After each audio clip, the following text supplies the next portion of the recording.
বিজ্ঞান ভারতীর পক্ষ থেকে শনিবার বেলা 2টো নাগাদ মাথাভাঙ্গা হাই স্কুলের ড্রোন নিয়ে এক কর্মশালা অনুষ্ঠিত হয়। এদিন Mathabhanga high school, Pakihaga high school ও সারদা বিদ্যা মন্দিরের ছাত্রছাত্রীরা অংশ নেন।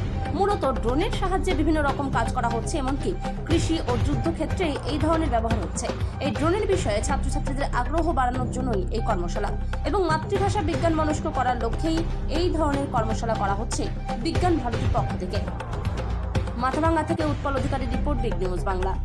আজকে মাথাভাঙ্গা হাই স্কুলে বিজ্ঞান ভারতী উত্তরবঙ্গের পক্ষ থেকে ড্রোন টেকনোলজি নিয়ে স্কুলের ছাত্রছাত্রীদের প্রত্যক্ষভাবে একটা কর্মশালা অনুষ্ঠিত হচ্ছে। ড্রোন দিয়ে মানব কল্যাণে কী কী কাজ করা যায় এবং সেই ড্রোন কী করে তৈরি করতে হয়, এই পুরো বিষয়টা আজকে এখানটা হাতে কলমে ওদের করে দেখানো হবে।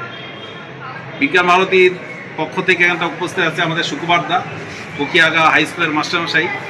এখানটায় মাস্টারমশাই একটু মাধবেন্দ্র মোহন সরকার, হ্যাঁ মাস্টারমশাই আপনি হ্যাঁ সিতাই হাই স্কুল। এই মাস্টারমশাইরা ইনাদের উদ্যোগেই মূলত হচ্ছে। আমি বিজ্ঞান ভারতী উত্তরবঙ্গের এই বিজ্ঞান ভারতীর পরামর্শদাতা উপদেষ্টা এই জায়গাতে আছি।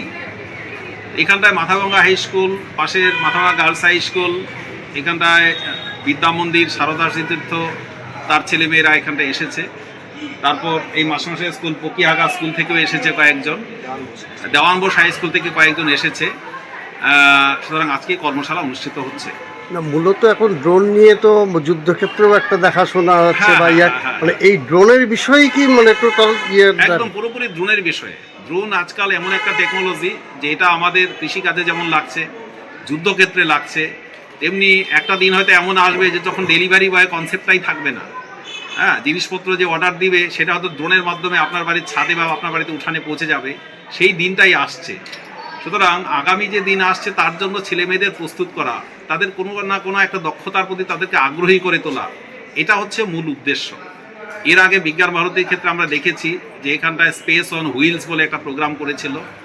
যখন মঙ্গলযান পাঠিয়েছিল ভারতবর্ষ, তখন প্রতিদশা বিজ্ঞানীরা সব এসেছিলেন, ইসরোর বিজ্ঞানীরা এখানটায় এসেছেন, ছেলে মেয়েদের সাথে কথা বলেছেন কি করে সেই চাঁদে রকেট পাঠাতে হয়, কি করে সেই মঙ্গল গ্রহে রকেট পাঠানোর ব্যবস্থা হচ্ছে। এই সমস্ত মহাকাশ বিজ্ঞান নিয়ে ভারতবর্ষের অগ্রগতি নিয়ে ছেলে মেয়েদের কিন্তু অবহিত হয়েছিল।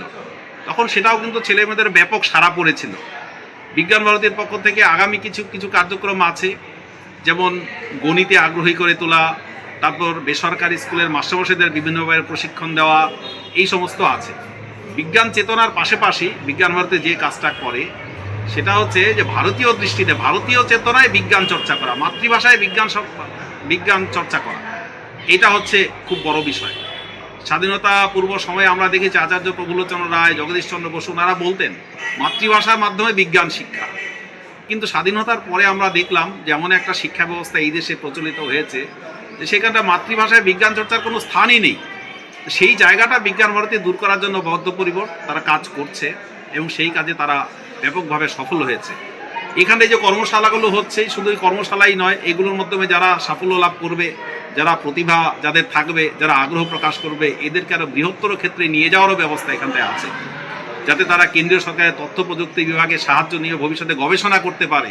সেই ধরনের উইন্ডো কিন্তু এখানটায় তৈরি করে রেখেছে বিজ্ঞান ভারতে, সেই সুযোগও কিন্তু এখানটা আছে। আগামী দিনে আমরা আশা করব যে আমাদের এই ছোট্ট শহর মাথাভাঙ্গা, এই মাথাভাঙ্গা শহর থেকেও বরেণ্য বিজ্ঞানীরা বেরিয়ে আসবে, এই ছেলে মেয়েদের মধ্যে থেকে বিজ্ঞান চর্চায় আগ্রহী হবে, মানব কল্যাণে আর এরা নিজেদেরকে আত্মনিয়োগ করবে। আগামী যে ভারতবর্ষের স্বাধীনতা শতবর্ষ আসছে, ভারতবর্ষকে বিশ্বগুরুর আসনে বসানোর জন্য আমাদের ছেলেমেয়েরা যাতে বিজ্ঞান চর্চার মাধ্যমে কন্ট্রিবিউট করতে পারে, তার জন্য বিজ্ঞান ভারতী কাজ করে যাচ্ছে। আমার পাশে আছেন বিজ্ঞান ভারতীর জেলা সংযোজক সুকুমার দা। এবার সুকুমার দা আগামী প্রোগ্রাম সম্পর্কে কিছু বলে দিন, তাহলে দর্শকরা অন্তত সেই সম্পর্কে কিছু জানতে পারবে। আসুন, সামনে আসুন। এআই টেকনোলজির উপর কাজ হবে। মেন হবে ভিবিএম, বিদ্যার্থী বিজ্ঞান মন্ত্র, 4টি লেয়ারের একটি পরীক্ষা। প্রথম 3টি লেয়ার পাস করার পরে 4 নম্বরটা ভারতবর্ষের যে কোনো আইআইটিতে হয়। এবার ভারতবর্ষ আইআইটি গান্ধীনগরে হচ্ছে। এরপরে আছে আমাদের ল্যাব ভিজিট, মানে বিভিন্ন ভারতবর্ষের যে সায়েন্স ল্যাব আছে সেই সায়েন্স ল্যাবগুলো স্কুলের ছাত্রছাত্রী যাতে ভিজিট করতে পারে তার ব্যবস্থা বিজ্ঞান ভারতী করে দেয়। এভাবেই আমাদের কর্মশালা চলতে থাকে। নামটা বলো। সুকুমার সাহা, কোঅর্ডিনেটর, পশ্চিমবঙ্গ বিজ্ঞান।